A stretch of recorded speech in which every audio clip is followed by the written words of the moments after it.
21 dari 2 Samuel. Kita akan lihat pada ayat pertama sampai ayat yang ke-6. Ayat pertama sampai ayat yang ke-6. Sama-sama kita baca. 1, 2, 3. Dalam zaman Daud terjadilah kelaparan selama 3 tahun berturut-turut. Lalu Daud pergi menanyakan petunjuk Tuhan. Berfirmanlah Tuhan pada Saul dan keluarganya melekat hutang darah, karena ia telah membunuh orang-orang Gibeon. Lalu raja memanggil orang-orang Gibeon dan berkata kepada mereka, orang-orang Gibeon itu tidak termasuk orang Israel, tetapi termasuk sisa-sisa orang Amori. Dan walaupun orang Israel telah bersumpah kepada mereka, Saul berikhtiar membasmi mereka dalam kegiatannya untuk kepentingan orang Israel dan Yehuda. Daud berkata kepada orang-orang Gibeon itu, apakah yang dapat kuperbuat bagimu, dan dengan apakah dapat kuadakan penebusan supaya kamu memberkati milik pusaka Tuhan? Lalu berkatalah orang-orang Gibeon itu kepadanya, bukanlah perkara emas dan perak urusan kami dengan Saul serta keluarganya, juga bukanlah urusan kami untuk membunuh seseorang di antara orang Israel. Tetapi kata Daud, apakah yang kamu kehendaki akan kuperbuat bagimu? Sesudah itu berkatalah mereka kepada raja, dari orang yang hendak membinasakan kami dan yang bermaksud memunahkan kami, sehingga kami tidak mendapat tempat dimanapun di daerah Israel, biarlah diserahkan 7 orang anaknya laki-laki kepada kami, supaya kami menggantung mereka di hadapan Tuhan di Gibeon, di bukit Tuhan. Lalu berkatalah raja, aku akan menyerahkan mereka. Di Tuhan, bagi saudara, kita melihat sebuah saudara, cerita yang menarik di sini, bagi saudara, tentang bagaimana orang-orang Gibeon minta kepada Daud untuk Daud menyerahkan keturunan Saul, saudara, untuk mereka gantung, saudara. Orang-orang Gibeon, kita tahu orang-orang Gibeon, bagi saudara, orang-orang Gibeon itu bukan orang Israel. Memang orang-orang Gibeon dikatakan adalah orang Amori, yang dari orang-orang Amori dan Hewi katanya. Mereka adalah orang-orang yang ketika Yosua menyerang tanah Kanaan, ya saudara, mereka adalah penduduk asli tanah Kanaan, tetapi kemudian mereka dengan akal bulusnya, mereka berpura-pura, saudaraku, mereka berasal dari orang yang sangat jauh jaraknya. Mereka datang kepada Yosua untuk minta perlindungan dari Yosua. Lalu kemudian ya kelicikan mereka, tipu daya mereka pada akhirnya membuat Yosua percaya, dan mereka atau Yosua menerima mereka masuk diterima di tengah-tengah bangsa Israel. Saudara, itulah asal mula daripada orang-orang Gibeon. Dan ketika Tuhan menegur Yosua bahwa kamu tidak bertanya kepadaku, ya. Lalu kemudian Yosua mengambil keputusan untuk membuat orang-orang Gibeon ini hanya dijadikan budak, saudara. Budak buat khususnya buat bait Allah, tapi juga budak buat orang Israel. Lalu kemudian, saudaraku, ya, saya tidak buka ayatnya. Lalu kemudian mereka ditempatkan bersama dengan suku Benyamin, saudara. Mereka ditempatkan bersama dengan suku Benyamin. Itu sejarahnya, ya Bapak saudara, ya. Supaya kita tahu kenapa sih kemudian Gibeon itu jadi orang yang benci sama Saul, ya. Orang yang benci sama Saul, kita mau lihat penyebabnya seperti apa, ya. Sampai mereka ngotot, mereka minta supaya keturunan 7 orang dari keturunan Saul diserahkan supaya dibunuh sama mereka, dihukum gantung sama mereka. Dan sekali lagi Bapak saudara, ternyata mereka adalah orang-orang yang dijadikan budak, ya saudara, khususnya buat bait Allah. Dan mereka ditempatkan, ini saudara perhatikan ya, mereka ditempatkan di tengah-tengah suku Benyamin. Dan kalau kita bicara tentang suku Benyamin, maka Saul itu dari suku Benyamin, saudara. Saul itu berasal dari suku Benyamin. Lalu kenapa? Ya, boleh dibilang, saudara, orang-orang Gibeon itu, ya, boleh dibilang ya saudara, adalah orang-orang suku Benyamin juga, karena mereka tinggal di daerah di tanah Benyamin. Karena kan tanah di Israel waktu itu dibagi per suku. Ada apa saudara sampai mereka kemudian benci sama Saul? Saudara, ternyata ya saudara, dari sejarah saya cari-cari, saya agak nggak ketemu saudara ya. Waktu itu saya sempat ketemu cerita dalam Alkitabnya bagaimana sebetulnya saudaraku keturunan dari nenek moyang atau kakek-kakeknya Saul, saudaraku. Kakeknya Saul ini pernah, memang Israel tidak boleh mengawinkan dengan Gibeon. Israel hanya boleh mengawin dengan orang Israel lagi, nggak boleh dengan suku yang lain. Tapi ternyata, saudaraku, di kisah ini ada sebuah hubungan terlarang antara orang Benyamin, ya saudara, kakek daripada Saul dengan orang Gibeon. Lalu muncullah Saul. Jadi Saul itu saudara ada darah Gibeonnya. Kalau ditarik nih saudara, ada darah Gibeonnya. Apa itu darah Gibeon? Darah budak. Itu saudara. Makanya apa? Saul, saudara, Saul tuh benci sekali dengan Gibeon. Saul tuh benci sekali. Dia benci, kenapa? Karena di dalam darahnya itu mengalir darah Gibeon. Nanti ya saudaranya. Dia benci sekali. Apa itu darah Gibeon? Darah budak. Makanya untuk supaya dia menghilangkan sejarah, untuk dia bisa menghapus sejarah, maka dia berpikir pada waktu dia jadi raja. Kenapa? Karena dia malu, saudara. Kalau ini ketahuan, malu buat dia. Yes, makanya ini kalau saudara lihat tidak terungkap secara jelas. Tapi kalau kita melihat, kita mempelajari dari runtutan keturunan, nanti kita akan ketemu bahwa Saul punya darah orang Gibeon. Tidak pernah diungkap saudara secara jelas, ya saudara. Tetapi memang seperti itu, ada darah Gibeon yang sudah mengalir dalam tubuh daripada Saul. Darah Gibeon ya membuat Saul itu tetap budak dan dia malu. Sebagai apalagi ketika dia sebagai raja, dia malu, dia punya darah budak mengalir dalam tubuh. Itulah sebabnya untuk menghapus, untuk menutup itu, saudaraku, untuk menutup itu, ya saudara, menghilangkan sejarah itu, dia coba membasmi orang-orang Gibeon. Dan tidak berhasil, gagal. Sampai pada akhirnya, ya seperti ini saudara ceritanya. Orang-orang Gibeon benci sama keturunan Saul. Bukan sama Benyaminnya. Ya saudara, bukan sama Benyaminnya, bukan sama keturunan Benyamin, tapi khususnya sama Saul dan keturunan. Karena buat mereka Saul itu jadi ancaman. Saul itu mau menghilangkan nama Gibeon di tengah-tengah Israel.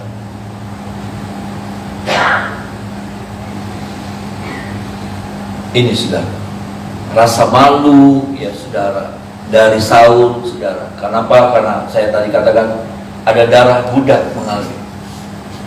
Dia coba mau menghapus satu bagian lempeng sejarah hidupnya. Dia mau coba hapus, dia coba menghilang. Saudara, saya cuma bilang begini, dalam hidup kita ada lempengan-lempengan sejarah hidup kita yang gak bagus. Ya. Ada lempengan-lempengan, kalau hidup kita ini adalah lempengan-lempengan, balok-balok. Ada balok-balok, ada lempengan hidup kita yang ceritanya nggak bagus. Nggak bagus. Malu kalau kita ingat, malu kita. Kalau kita ingat, aduh. Ya. Mungkin kita muncul sejarah itu, ya runtutan sejarah hidup saya dan sudah mungkin dimulai dari keluarga yang broken home lah, atau keluarga yang apa, saudara. Tapi maaf, itu nggak bisa dihilangkan dari hidup kita. Ada amin, saudara. Itu nggak bisa dihilangkan. Ada cerita bagaimana ada orang yang punya orang tua, punya ayah yang bagaimana. Itu nggak bisa dihilangkan dari cerita hidup kita tuh, itu nggak bisa dihilangkan. Mau bagaimanapun kita berusaha untuk menghapus sejarah itu, nggak akan pernah bisa. Karena memang itu adalah hidup kita terbangunnya dari sejarah yang seperti itu. Mungkin ada orang-orang yang lahir, muncul, besar, terdidik dari keluarga yang kasar, yang keras, dari orang tua yang keras, dari bahkan boleh dibilang sadis, saudara. Itu nggak bisa dihapus.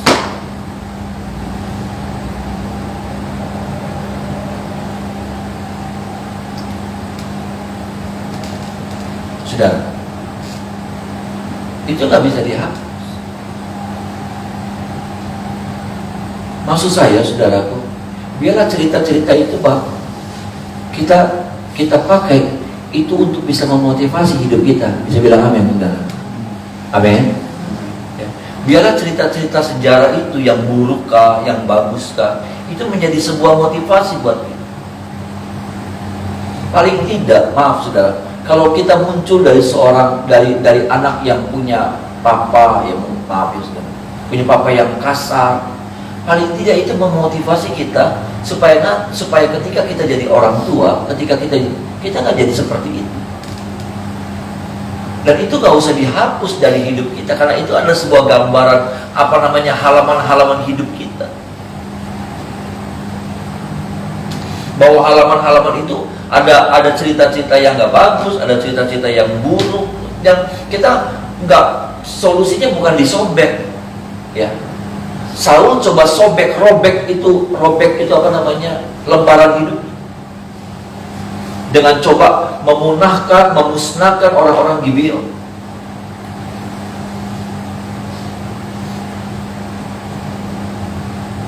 Ini yang seringkali juga, ini yang kita pilih, ini yang jadi tindakan kita. Kita coba hapus bagian sejarah dari hidup kita. Enggak, bukan itu caranya. Karena walaupun kita lupakan, tapi sejarah itu tetap ada. Kita nggak mau lihat, tapi sejarah itu ada. Ya, balok-balok itu, saudara, balok-balok susunan balok kehidupan kita seperti puzzle itu ada. Ada yang hitam, ada yang kotor, ada.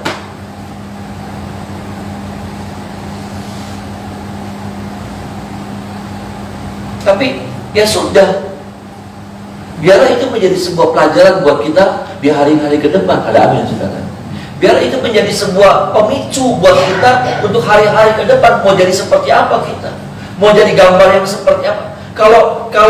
Kalau hidup seperti itu, memang keadaannya seperti itu. Kalau sebuah lukisan, saudara, lukisan itu ada unsur warna hitamnya yang harus ditampilkan juga. Kenapa? Itu jadi sebuah aksen kehidupan. Bukan berarti hitam itu harus dihadirkan, tapi walau bagaimanapun hidup kita, ya, kita sudah berhati-hati. Tapi bisa jadi sejarah hidup kita bukan kita yang tulis, tapi orang tua kita yang tulis.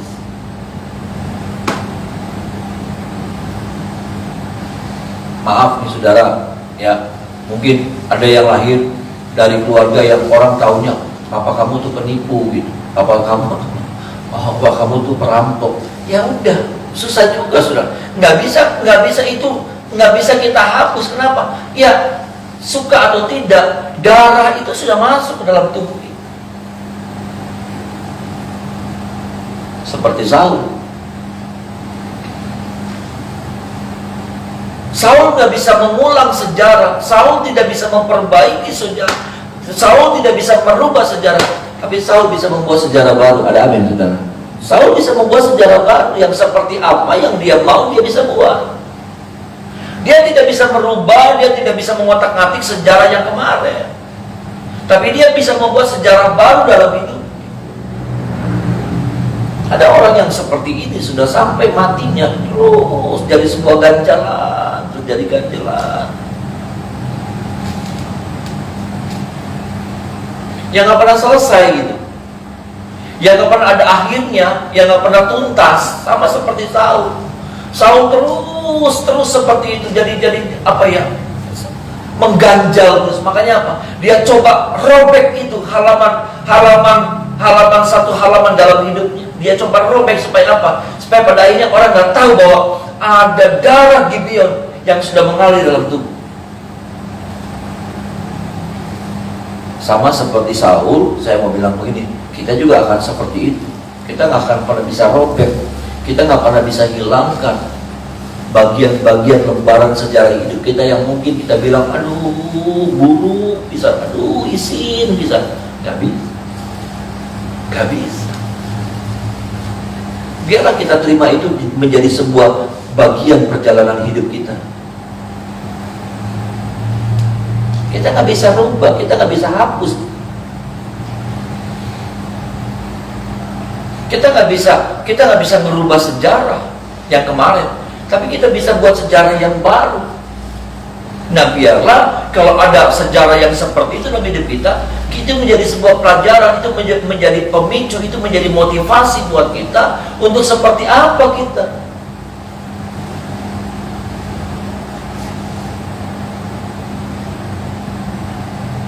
Iya kan, sudah. Ada orang-orang yang keluar muncul dari keluarga yang orang tuanya nggak bertanggung jawab, yang apa, nggak males-malesan, nggak ngidupin anak, ya saudara. Lalu kemudian ada orang-orang yang anak-anak yang kemudian apa namanya, terus hidup dalam kecewa, ya, malu, ya, menyesali. Enggak. Biar itu menjadi pemicu buat kita supaya apa? Kedepannya kita jangan seperti itu. Ada amin, saudara.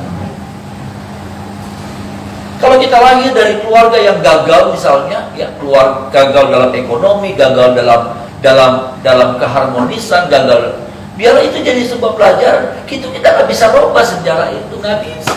Memang itulah kita, memang lahir di tengah-tengah keluarga yang seperti itu, di tengah-tengah sejarah yang seperti itu, dan kita nggak bisa rubah itu. Tapi kita bisa buat sejarah baru, dan biarlah itu semua cerita kemarin itu menjadi sebuah motivasi. Mau jadi apa kita? Karena kita bisa jadi kita marah sama sejarah kemarin, tapi ternyata kita menjadi orang-orang yang mengulang sejarah yang kemarin juga. Kita marah sama orang tua kita yang nggak bertanggung jawab, yang nggak menghidupin keluarga, tapi pada akhirnya berapa banyak kita juga jadi sama seperti itu.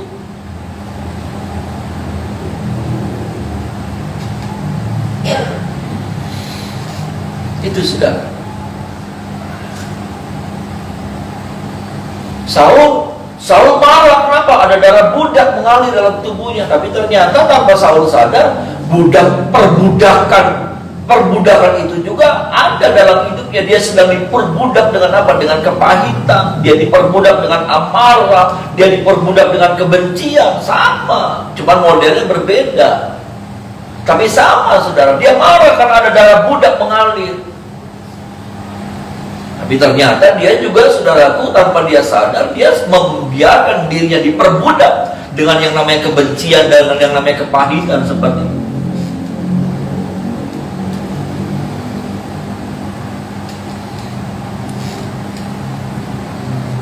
Orang nggak terlalu tahu, saudara. Makanya orang bingung.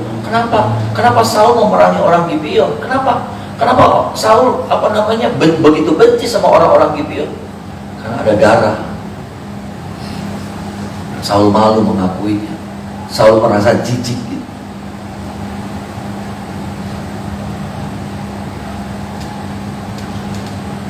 Siapapun kita bisa membuat sejarah baru dalam hidup kita yang baik. Ada amin, saudara. Siapapun kita, dari latar belakang seperti apapun, dari cerita kita muncul dari satu cerita yang buruk sekalipun, tapi kita bisa membuat sejarah yang baru, sejarah yang indah. Ada amin, saudara. Kalau sejarah yang kemarin itu menjadi sebuah pelajaran buat kita. Kalau sejarah yang kemarin, cerita yang kemarin itu menjadi sebuah bukan cuma diseselin, bukan cuma aduh, tapi itu menjadi sebuah pendorong buat kita.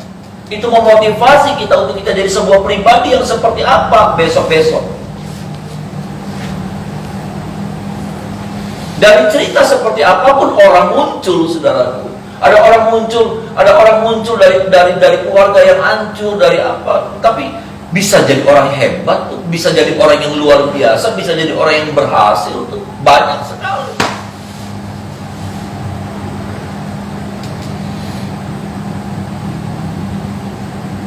banyak sekali sudah.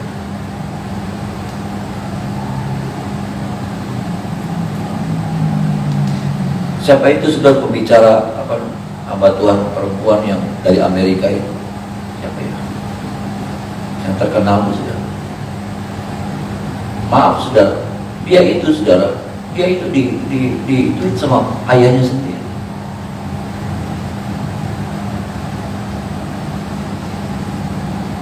Dia dikerjain sama ayah kandungnya sendiri, dan itu terjadi bertahun-tahun. Siapa itu?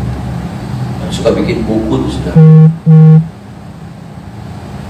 Dia dikerjain sama ayahnya sendiri, ayah kandungnya sendiri, sampai rusak, sampai dia pengen bunuh diri, sampai dia ngerasa nggak punya masa depan.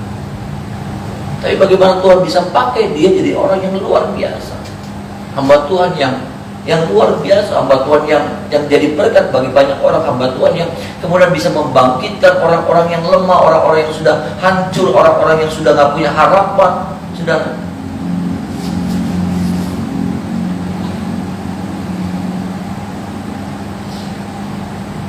Kalau sampai dia tidak bisa bangkit, hancur dia selamanya. Bukan siapa, pilihannya dia sendiri yang membuat hidupnya hancur. Siapa ya sudah hamba Tuhan itu? Ya, sudah tua sih, sudah wanita. Bukan susah hati. Dia sudah. Dia hancur hidupnya. Bayangkan saudara, ayahnya sendiri. Susah loh saudara, susah. Orang yang jadi perlindung, orang yang jadi penjaga, orang yang diandalkan, orang yang apa ya saudara. Tapi kemudian orang itu juga yang merusak hidup. Waduh, itu ngedengarnya aja juga ada. Orang mah kalau mau ngancurin orang lain, kayak nggak ada orang lain aja. Iya kan saudara. Sampai anak sendiri dimakan. Maaf nih saudara. Bagaimana dia bisa bangkit? Nggak gampang.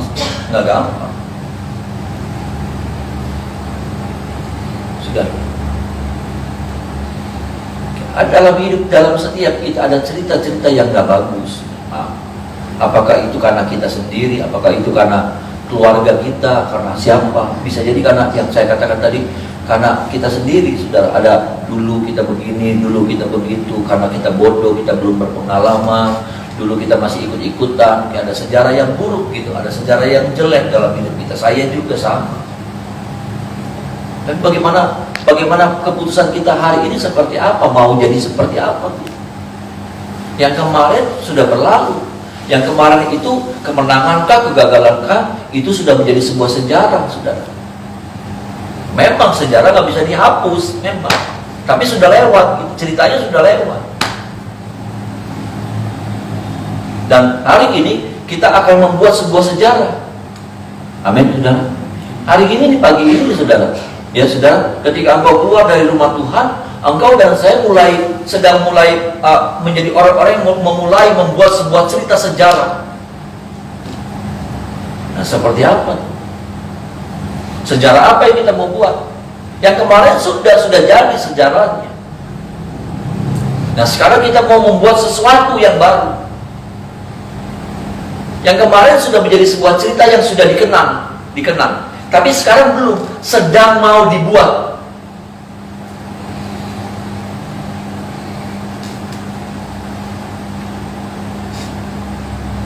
Tolong kita ya saudara, supaya yang kemarin-kemarin itu bukan berarti harus dilupakan, tidak. Tapi biarlah itu menjadi pemicu. Gagalkah? Kalau kita berhasil juga, biarlah kita bilang begini, hari ini harus berhasil seperti kemarin. Ada amin saudara ya. Hari ini saya harus mendapatkan keberhasilan seperti kemarin. Bahkan kalau bisa lebih daripada kemarin. Tapi kalau kemarin gagal, minggu lalu gagal, kita akan bilang begini juga, hari ini nggak boleh gagal lagi. Bisa bilang amin saudara. Hari ini nggak boleh gagal lagi saya. Hari ini saya harus berjuang.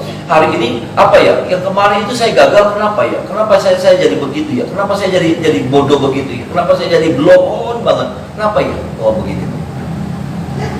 Paling tidak kita seperti itu harusnya. Gampang sih outbaitnya. Tapi Ketika kita harus melakukan itu bukan sesuatu yang mudah, saudara. Tapi paling tidak, itu yang saya mau katakan dulu, saudara. Itu yang firman Tuhan ingatkan sama kita, bahwa jangan sampai cerita yang kemarin itu malah membuat kita jadi bisa jadi begini. Kemarin kita berhasil, lalu karena kita kemarin berhasil, kita jadi sewaya-waya gitu. Kita jadi apa ya? Kita jadi teledor, kita jadi bersantai-santai, sama nggak bagus. Ketika pun kemarin kita berhasil, tapi karena keberhasilan yang kemarin itu, kita menjadi orang yang ongkang-ongkang. Kita menjadi orang yang ngegampangin segala sesuatu. Ya. Sama berbahaya juga. Sama berbahayanya ketika kita ngalamin kegagalan, kita nggak bisa bangkit, kita nggak bisa jadikan kegagalan itu jadi sebuah pelajaran buat kita untuk hari ini.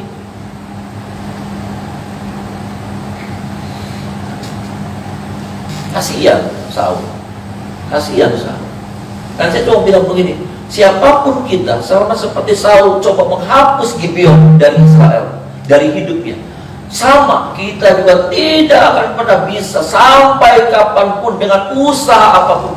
Kita coba menghapus cerita itu, nggak akan pernah bisa, nggak akan pernah bisa. Maaf, kalau ada orang yang lahir dari keluarga yang rusak, dari yang hancur, nggak akan pernah bisa. Sejarah itu akan tetap ada. Dia seperti sebuah bangunan yang tidak akan pernah bisa dirobohkan. Sejarah itu seperti itu. Sejarah itu sebuah bangunan yang tidak pernah bisa dirobohkan. Kita ngelupain, tapi tetap sejarah itu ada.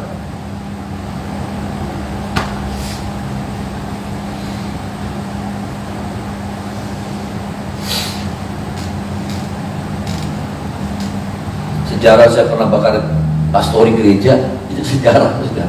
Yang saya sudah lupain, tetap muncul, tetap ada. Ya. Sejarah di mana saya bakar-bakaran bakar kardus karena papa mama baru merayakan anniversary pernikahan 25 tahun. Saya bakar-bakaran, ya saudara. Lalu kemudian saya ingat tuh saudara, satu dos saya bakar, nyala, terus tambah kecil saya pasang lagi, tambah kecil ya saudara. Ya. Saya kasih lagi dos yang bekas termos apa ya, kayak termos es tuh saudara. Ya. Masukin lagi yang gede, blow on. Yang gede kobong, blow on. Ya, kobong tuh gede. Ini kan saya bakar-bakaran di sini nih saudara. Ini kan kasur pembantu nih, ranjang double ya. Di sini saya bakar-bakaran. Udah gede, yang begonya itu apa? Karena saya takut sama api. Yang saya ini kan kasur 2. Yang saya angkat tuh kasur yang ini. Bukan yang kasur ini kan blow-onnya kan double. Karena saya takut apinya gitu ya saudara. Udah dekat ya saudara. Jadi saya angkatnya kasur yang sebelah sini, bukan kasur yang sini gitu. Ya itu sudah, ya itu sebuah cerita yang nggak bisa dihapus.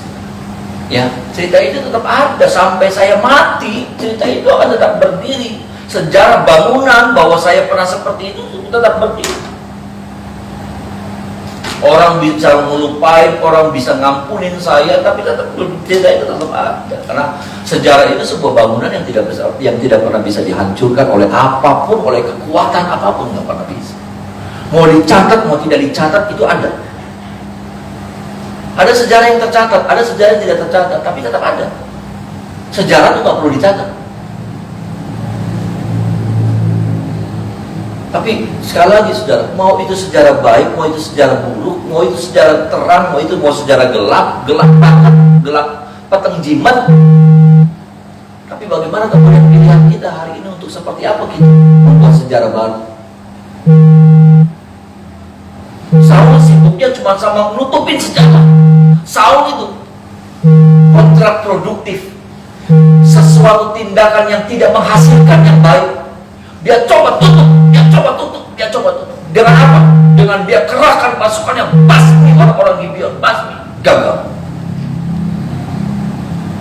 Dia bukan berusaha untuk membangun sebuah sejarah baru, membuktikan Saul seperti apa, kualitasnya bagaimana, harusnya begitu.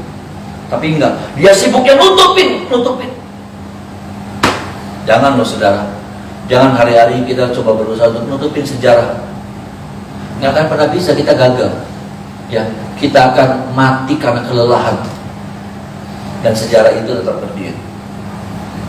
Tidak compal sedikit pun. Yang harus kita perjuangkan, kita sedang membuat sebuah sejarah yang baru yang harus lebih baik dari kemarin. Ada apa yang sudah? Sebuah sejarah baru yang seperti apa yang kita mau, supaya itu menjadi legasi, bisa menjadi sebuah peninggalan, bisa menjadi sebuah warisan buat keturunan kita kan. Tuhan tolong kita ya, biarlah masing-masing kita punya sejarah yang gak bagus, saudara. Ya. Masing-masing kita punya sejarah yang gak bagus. Ada yang orang tahu, ada orang yang nggak tahu. Yang cuma tahu, cuma kita. Tuhan tolong kita supaya dengan pertolongan Tuhan, dengan kekuatan Tuhan, kita bisa membuat sebuah sejarah yang indah, gitu. Sebuah sejarah yang bisa jadi berkat bagi orang-orang di sekitar kita, dan Tuhan dipermuliakan. Mari kita menyembah Tuhan.